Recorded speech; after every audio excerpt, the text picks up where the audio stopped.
Coffee, Cows, and Crops is produced by the Peace Country Beef and Forage Association and hosted by Extension Coordinator Johanna Murray. On this podcast, we discuss management practices and research results with scientists, ranchers, researchers, and farmers. We strive to share innovative information and farming practices supported by sound science and practical wisdom. So grab a cup of coffee and let's get learning. Hi, everybody. Thanks for tuning in to today's episode of Coffee, Cows, and Crops. Today, we're chatting with Sandeep Nain from the Gateway Research Organization about the perennial grains research that GROW has been doing over the past couple of years, as well as the new intercropping project that we are collaborating on. But before we get into all the fun stuff, Sandeep, can you introduce yourself and talk a little bit about Gateway Research Organization and how you got started with them? Thank you, Joanna, for inviting me to talk to you guys. My journey with Gateway Research Organization started in 2015. I recently graduated from my master's program from University of Alberta. I have a master's degree in animal science, and I have a master's degree in food science and technology. So with that, when I got the opportunity to work with Gateway Research Organization, it was a little bit of challenge on how crop sector as well as the my animal nutrition background will cooperate together. But as a researcher, I know the procedure, how the research should be done. And that was one thing I thought, okay, let's go and have this challenge. And with that, from last 7 years, I've been managing a research program and general manager at Gateway Research Organization. Awesome. So to start us off, what are perennial grains and which ones are we looking at with these trials? So the couple of projects we are involved with perennial grain. Most people will be familiar with the perennial crops on the legume and forest side, but we were trying to find alternate option on the grain crop side, and we are working with breeders from Lethbridge and Land Institute out of Kansas, and they are developing the new varieties on perennial grain, the intermediate wheatgrass, or is trade named as Granja, that comes out of Land Institute. And that was the one we were very excited to try and see how that perennial wheat will establish in our environment in northern Alberta, and then how we can best use it as a dual purpose, as it suggests, for the grain as well as on forage quality side. So that was the first project we started working on. And then we came to know about the perennial rye grain, and that was developed close to home out of Lethbridge. And so we thought it will be a good thing to try in northern Alberta environment. And again, we were looking for the dual option of grain as well as forage quality. So we established our plots first time in 2019. And since 2020, and 2021, and 2022, we had 3 years of harvest from those plots. And the harvest from those plots, the seed we used to run a larger project. So currently we are working with University of Alberta and 6 other applied research association. And we are running this trial at 7 locations throughout Alberta. And Akeem Okaine from Peace Country Beef Association is the lead investigator, and his experience of working in the perennial forage crops, we were hoping will help us to know more about establishment and utilization and stability in our environment, and how best we can get the benefit from these perennial grain crops. That makes sense.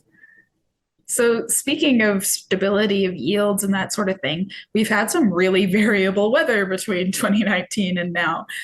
So have you noticed anything interesting in terms of yield from your established trials? Very nice question. I guess, we have fortunate or unfortunate to see like variable weather since 2020 and 2021 we came up from a very wet year to a very dry and very hot year. And those established perennial grain definitely responded differently. On the positive note, the perennial grain, because they have a deep-rooted system, and once they were established, they were able to access more nutrient, more water underneath from the reserve, from the soil. So they were able to cope up 1 year of drought pretty better than the spring crop options we have at the same location. But on the negative side, with adverse weather events, usually the maturity of those perennial crops, we saw there was a big variation. They were not as uniform. Some of the perennial like plants, especially on the perennial rye side, we saw the difference in their maturity. They were uneven, and that's why they have way more incidence of ergot in the incidence of the perennial rye. On the perennial wheat side, we didn't see much of the impact of these changing weather on the crop. So it definitely is way more stronger crop to weather some of these events. Whenever there is a stress event, perennial wheat was able to withstand a little bit better than the perennial rye. That makes sense.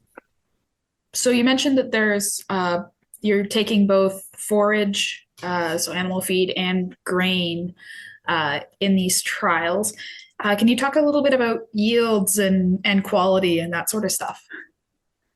Absolutely. So our aim, as I mentioned earlier, like we want to see like how best we can utilize these crops, and that's still under investigation in the current project, which is on larger scale throughout Alberta, and we are looking on different way of utilizing these perennial grain.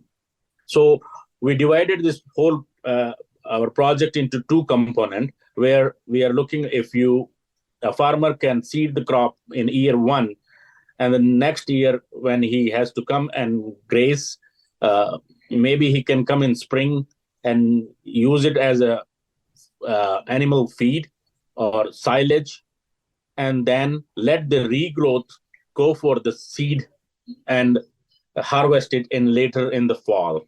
So that was the one way. If you have a situation where you think you have a longer season, and especially in southern Alberta environment, when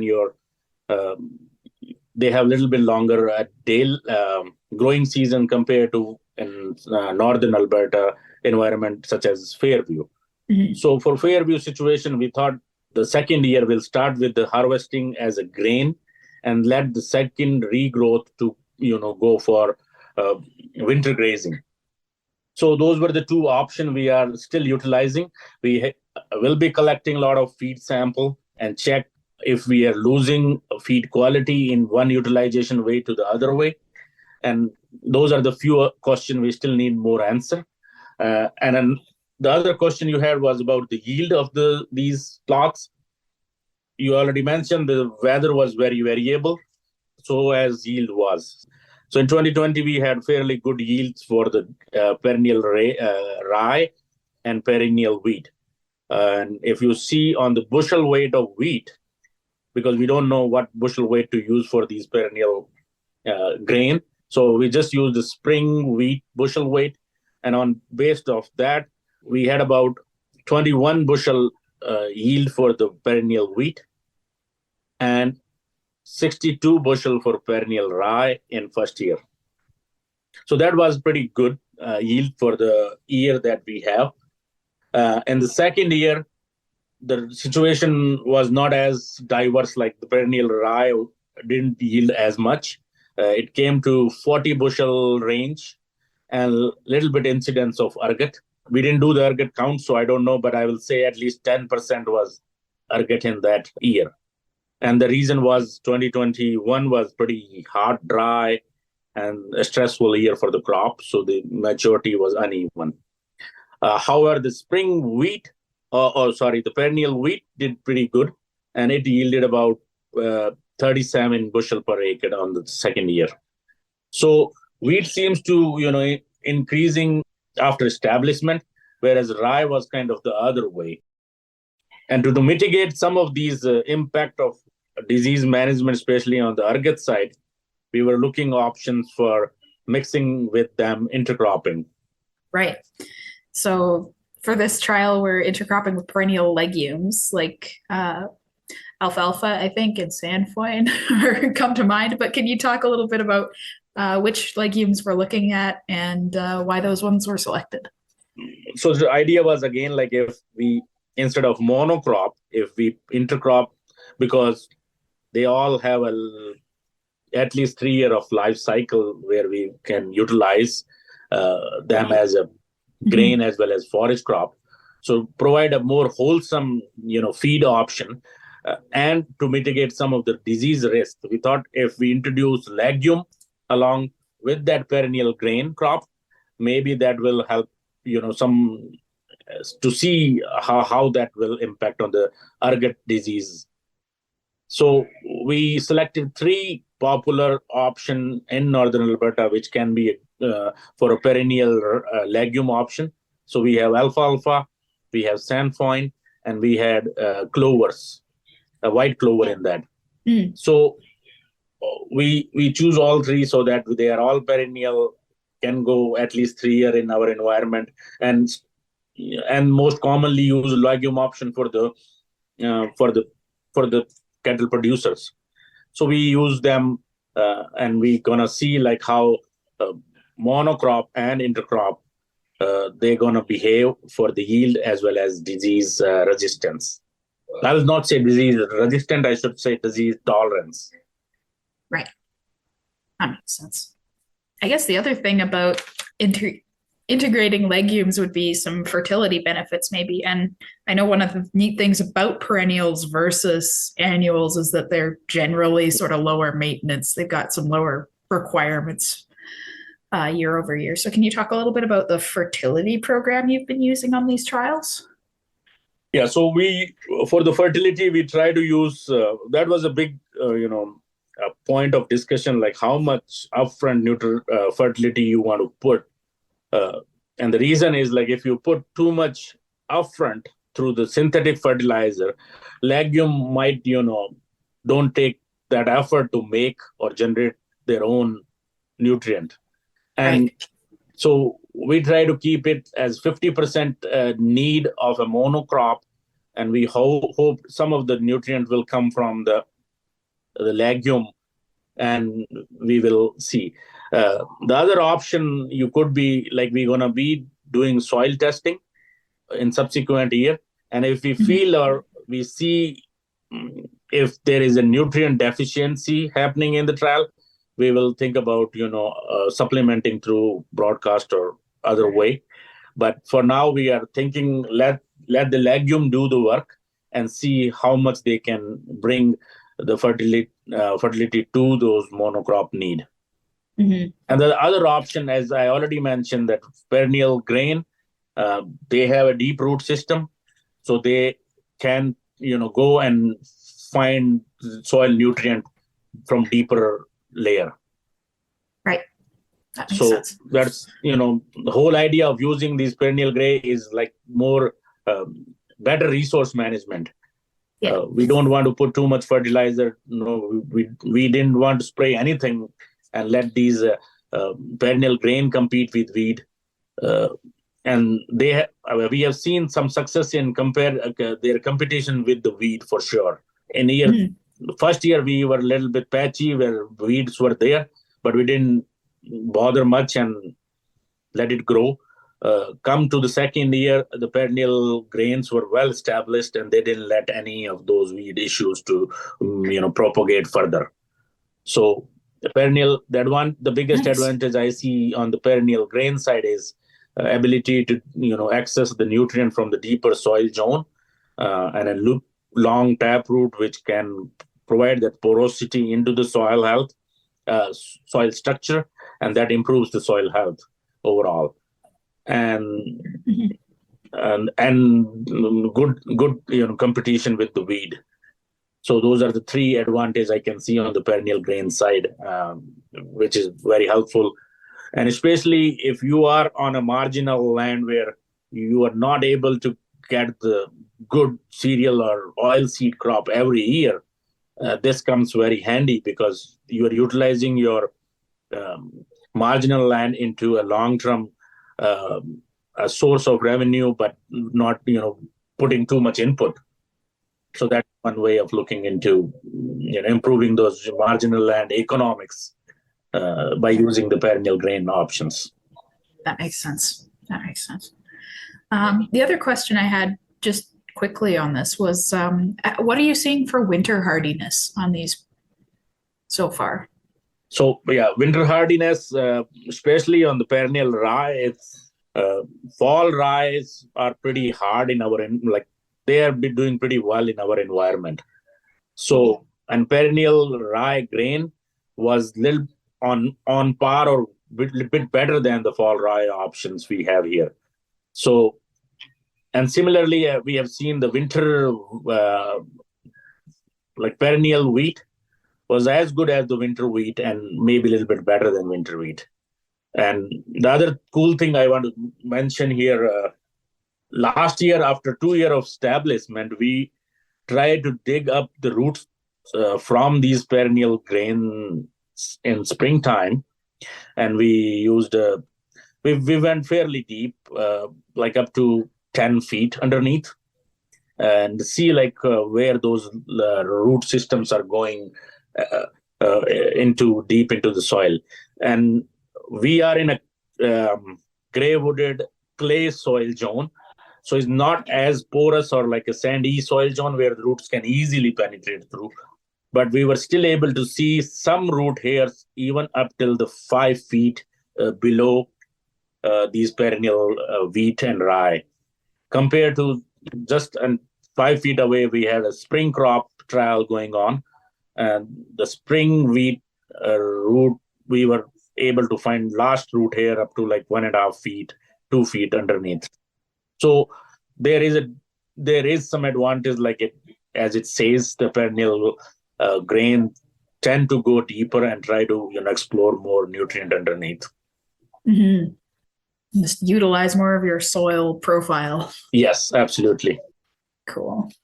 Oh, the other thing I was wondering about these new intercropping trials is I believe are we taking a bit of moisture data or moisture utilization data on those trials? And what does that look like? Oh, yeah, I'm also excited to see those data, how they will be in year 2.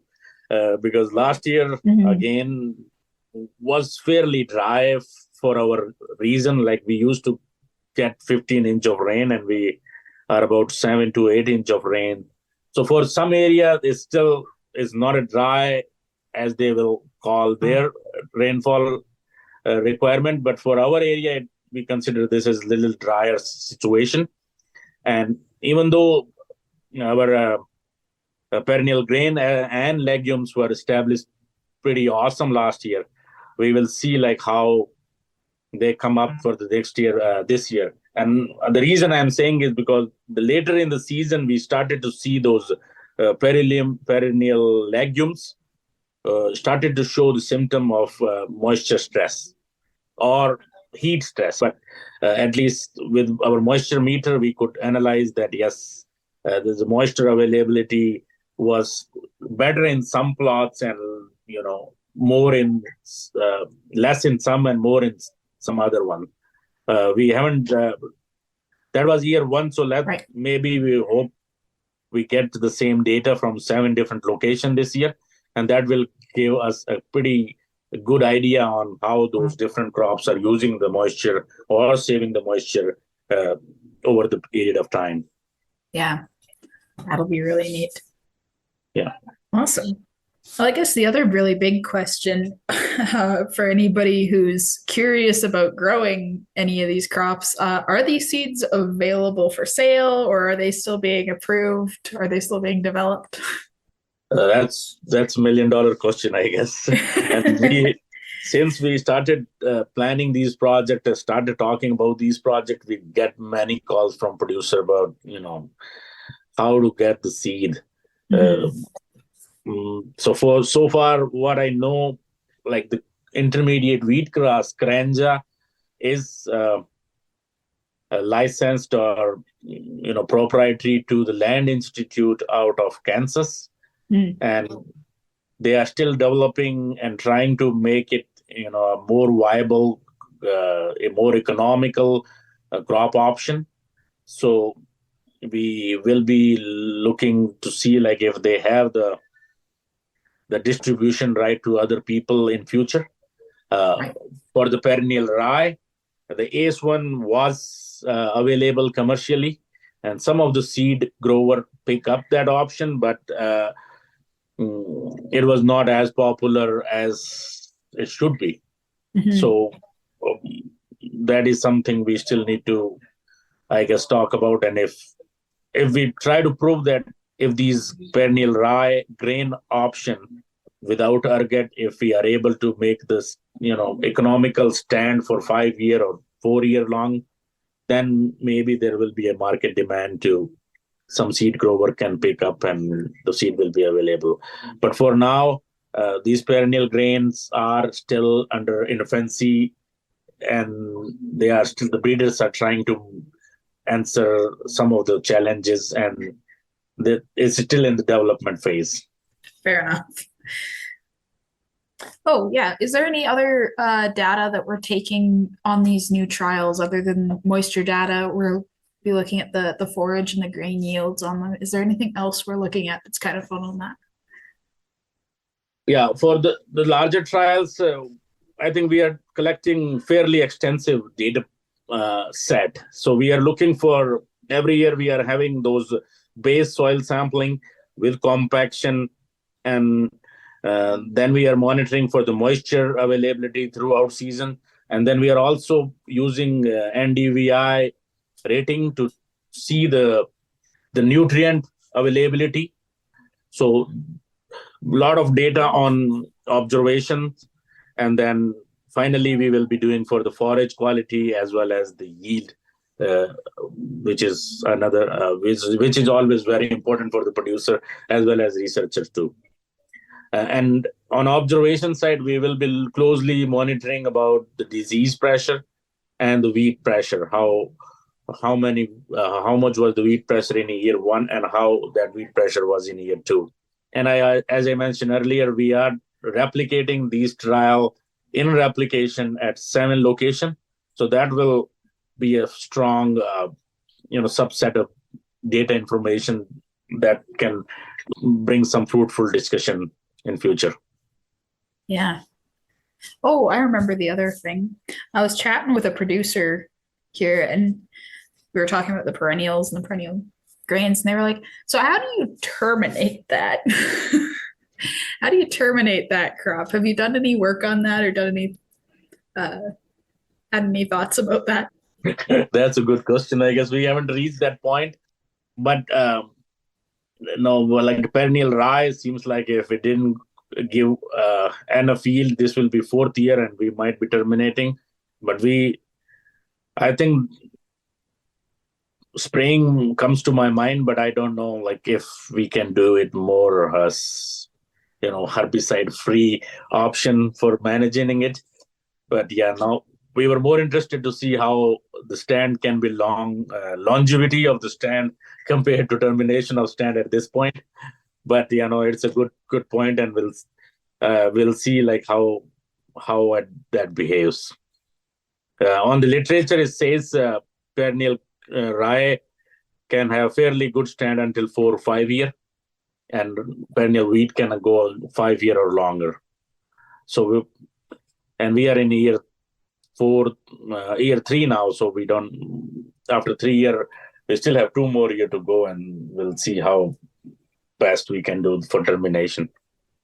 That makes sense. It's one of those, it's new enough. We need to know that it grows and how it grows before we start thinking about how to get rid of it. Yeah, as long as the forage quality is awesome, I guess, termination should not be a big hurdle for a producer. But yes, if it turned into a mess and then we have to spray it down, they are easily sprayable and killable by using a lot of spray option. So they are not resistant to any of spray as far as I know. Cool. All right. Is there anything we've missed that you'd like to talk about? I think we can talk about some of the disadvantages of using. So the only disadvantage I can see about perennial grain, like still, as I mentioned, they are in early stage of development, and that we still have to wait many years to see if they are able to achieve the potential of the other annual grain options, and and there is a market.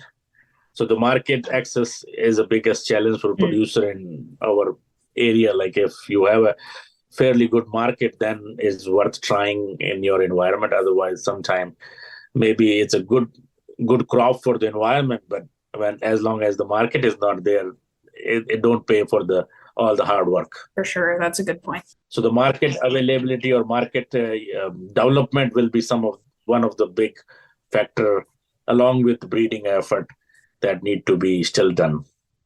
That makes sense. Right on. Thanks for doing this episode with me. If people are curious to see more information on some of the trials you have done, or find more information on the new intercropping project, or find out more about Grow, where can they find you? Yeah, sure. So we have a couple of videos and podcasts on YouTube and Podbeam. If you look for sustainable agriculture gateway research on Podbeam, you can easily find about 40 different podcasts we have, and we have a good chat with Lee Dehan from Land Institute, who is actively working with perennial wheat Karanja in Kansas, and that coffee shop or that chat was very informative to see what are the good things and what the bad things still we need to consider when we are looking for a perennial grain option. And to know more about Grow, you can go to our website, gatewayresearchorganization.com, and look for the event options if you're looking for attending some of the event we are hosting. And always we are available on Facebook and Twitter, so do please follow us. And we love to hear from producer, and if they have an advice, we will take it as a constructive criticism. Please feel free and provide more feedback so that we can also learn with you guys. Fantastic. Well, that's awesome. I think that's all the questions I have for now anyway. I'll put the links to Gateway Research's website down in the description, and their podcast and YouTube and all that sort of stuff. So, and with this podcast, I guess we're gonna go and outreach more. Only problem is we are not able to get the seed, and that question comes and haunt us again. Yes, we're working on it. We swear. Yeah, we are here to give you good news and maybe some bad news. Yeah, sounds about right. Peace Country Beef and Forage Association is a research and extension group based out of Fairview, Alberta. Our mission is to help producers thrive in an agricultural system that is profitable, regenerative, and attractive to future generations. To learn more about what we do and see the results of our research trials, or our archive of newsletters and fact sheets, check out our website at peacecountrybeef.ca. Want to get in touch? Have a burning question or a topic suggestion? Send us a message on Twitter, Instagram, or Facebook. Thanks for listening.